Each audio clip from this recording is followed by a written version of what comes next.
In this episode, we're going to go back to a time when we actually wanted to go outside and play with our toys. So, stick around.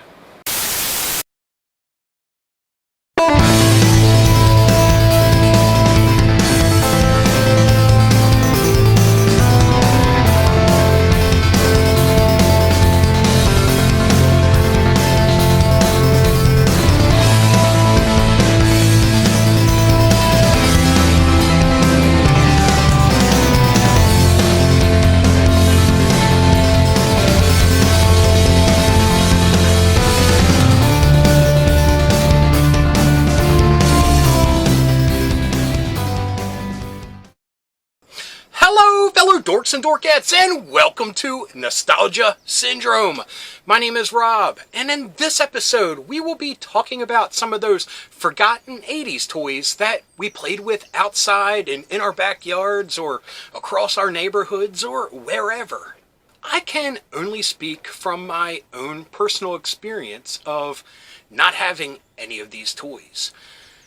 Around my house, an outside toy was either a stick or a rock, and that's what I did. Would run around the woods around my house, beating stuff with sticks, throwing rocks at it, what have you.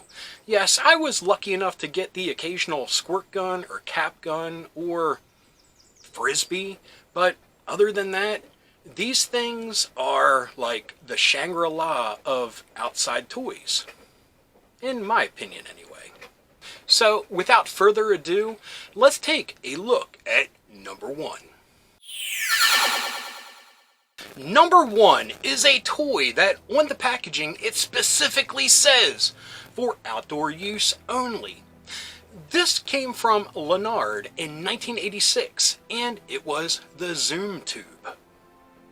Now, I have to say, I stumbled upon this during the research for this episode, and I have been trying to dig deeper and deeper and find some more info on this, possibly a video of it in action, and I have not been able to find anything other than a few eBay listings, which at the end of this I will put up the prices as per usual.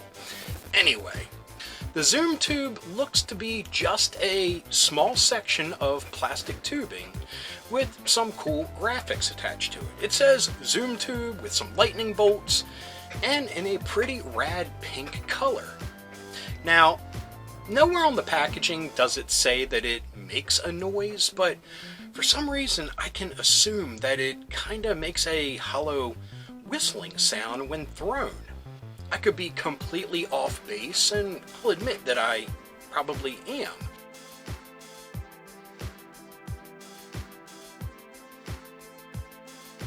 Throw curves, easy to catch and throw, and sensational outdoor action.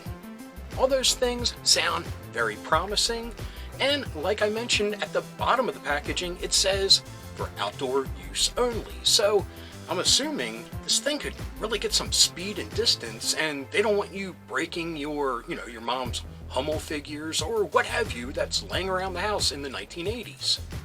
Like I mentioned, I could find a couple listings online for this item for sale, which is all the evidence that I need that it actually existed, and the prices go for pretty high to astronomical. But to their credit, it's in the original packaging, so for something like this to still be kicking around in its original packaging, that's pretty awesome. Anyway, I wish I could find a little bit more on the Zoom Tube, and one of the listings does say that it's a noisemaker, so I'm not completely crazy in thinking that. Anyway, let's get to number two. Now for our next forgotten 80s outdoor toy. I don't think Galoob, all the way back in 1984, would realize that the item that they made would kinda share a similar name to a meme that is sweeping the elementary schools of today.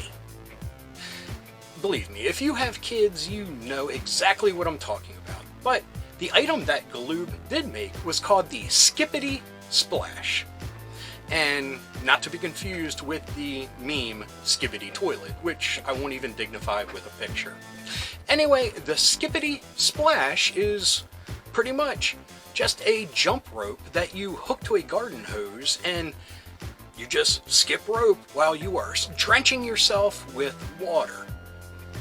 I mean, that is a simple and fun sounding product.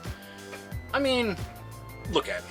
I'm not doing much exercise, but maybe an item like that would have changed my very future if I could get some exercise when I was a little kid.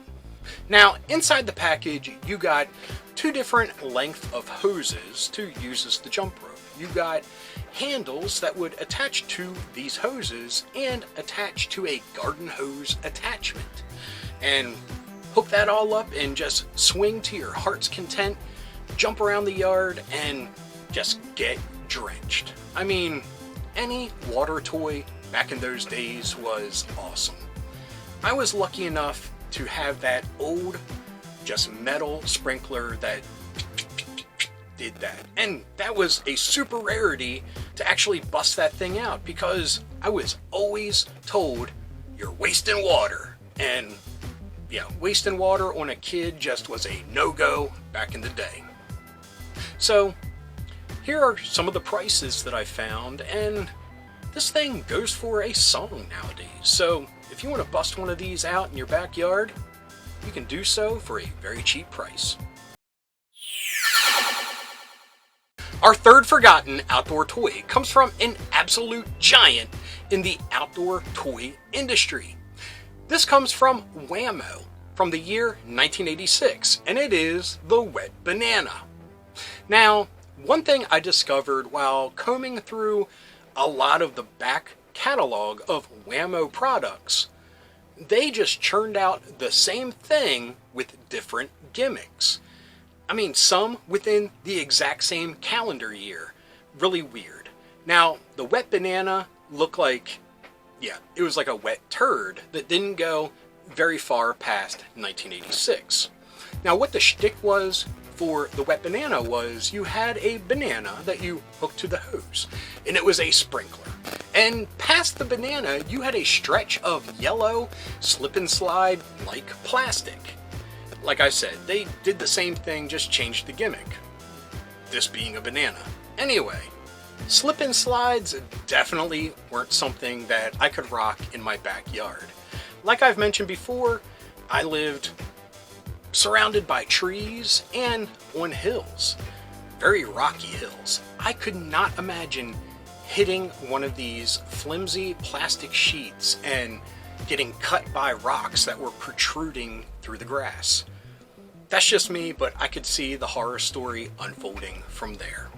Now, I could definitely go on and on, but why should I when you have this handy dandy original 1986 commercial? We will return after these messages. Here's Wet Banana. You can dash and splash on Wet Banana like Billy. You can dip and slip like Ricky. Slippery wet fun for the whole gang. Could that be Mom on Wet Banana? It is.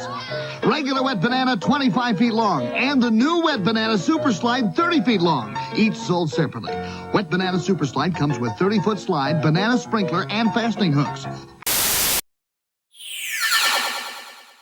For our fourth entry, allow me to give a very brief history of a very famous outdoor toy, the lawn dart.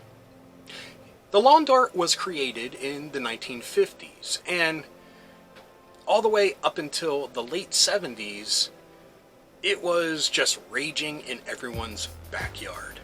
Now, in the late 70s, people kind of started to notice how deadly this toy was. Now, unfortunately, this all led up to the death of a little girl in 1987. Now, coincidentally, in 1987, Tonka released splash darts, the safer alternative to the lawn dart. I assume it's just coincidence that these came out in 1987, the same year of the fatality. But the splash darts are something completely different, although sharing DNA with the more deadly lawn dart.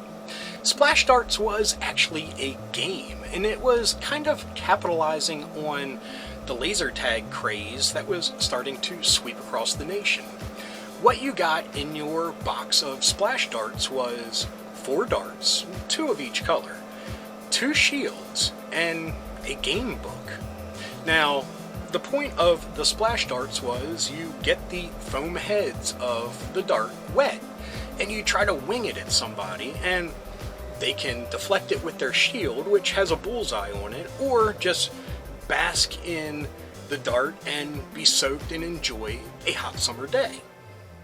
Now, the one thing that I absolutely love about this packaging is on the back, it has a brilliantly illustrated, like, war breaking out in somebody's backyard. You have everything from a couple little kids hiding behind a log, getting ready to launch an attack, commando style, to kids just lobbing watery darts at each other.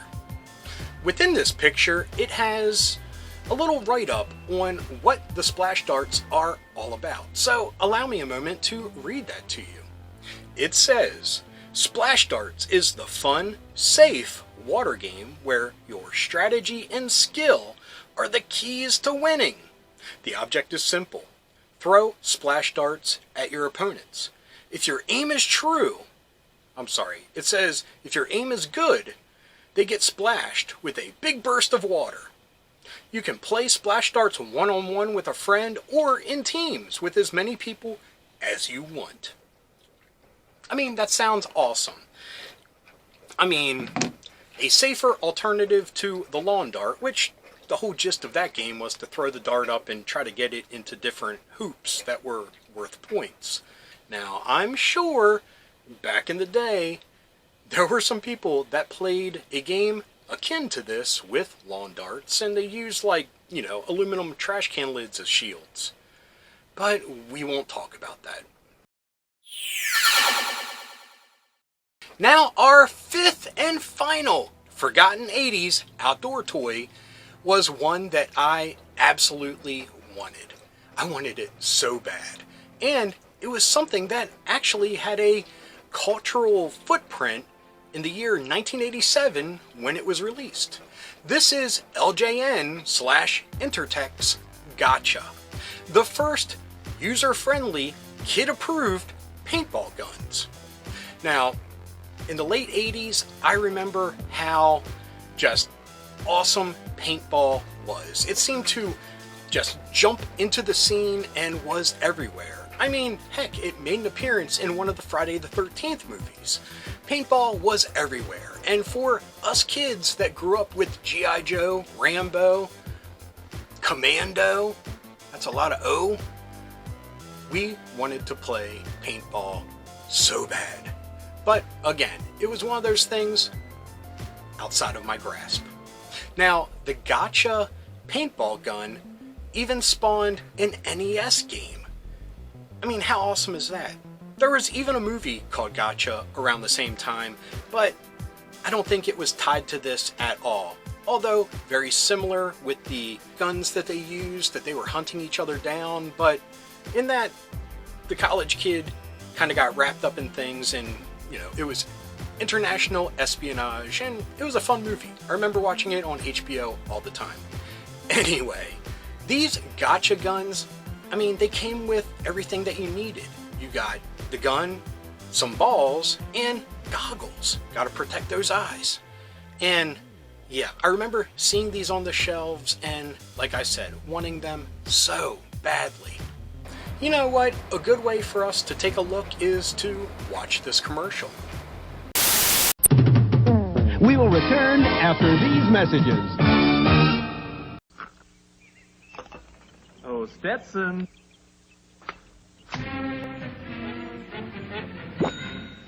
Next. Beautiful.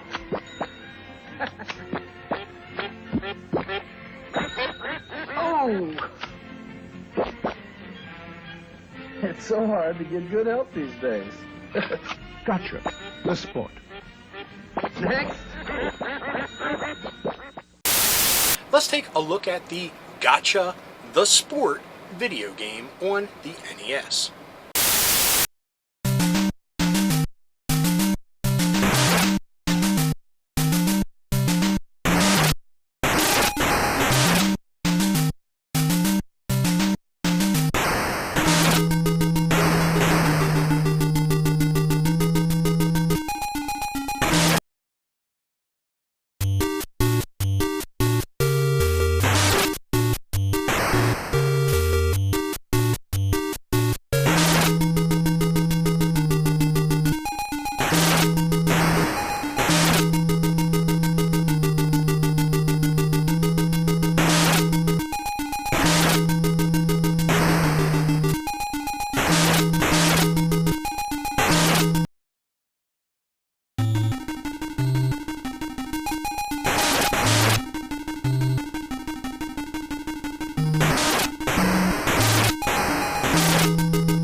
Now, while looking this up and not doing enough research, this thing goes for, nowadays, just a total spectrum of prices. So, I'll throw those up, and with that, we will wrap this episode up. Okay, folks, that was a look at 5 forgotten 80s outdoor toys. Now, like I said, I don't have a lot of experience with these outdoor toys or a lot of outdoor toys at all. Sticks and stones, that's what my parents expected me to play with, and I had fun. I can't complain about it. But, you know, some of these really would have hit home and been a lot of fun. Not the slip and slide, I probably would have ended up in the hospital with abrasions all over me. But anyway, thank you so much for tuning in, and I hope you liked it. If you did, give me a thumbs up. If you got something to say, please leave a comment. I love reading them, and I love getting back to everybody. And if you're new around here and you enjoyed this, or any of the episodes that YouTube is recommending down here, please hit subscribe. And if you hit that little bell icon, you will be notified whenever there's a new episode. So anyway, until next time, thank you for watching, keep being rad, and stay dorky!